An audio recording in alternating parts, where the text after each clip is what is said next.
Si l'Afrique a réussi à se libérer du joug colonial, recouvrer l'entièreté de ses droits, il reste un espace à reconquérir.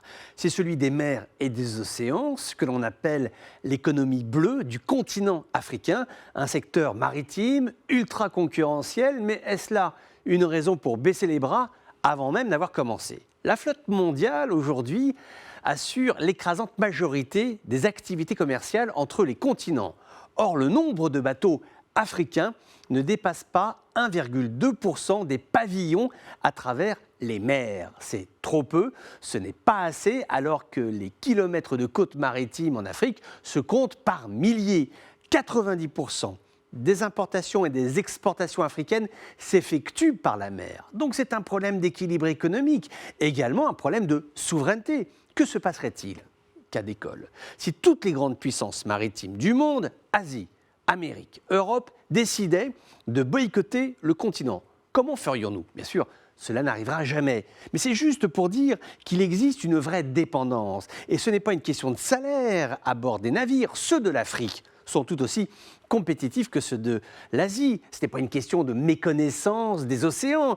Il n'est pas un peuple africain, riverain, qui n'ait développé des compétences en ce domaine. Non, le problème se formalise en termes d'investissement financier dans ce secteur maritime. La conférence des ministres chargés du transport maritime de l'Union africaine essaie de faire bouger les lits, mais ce n'est pas facile.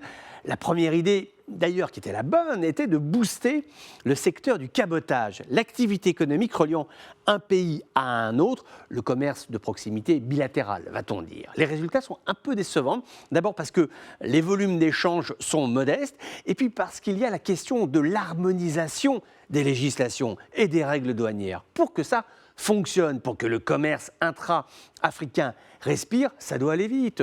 Tout doit être clair. Rien ne doit rester à quai parce qu'il manque un papier à signer, à tamponner ou une taxe à payer.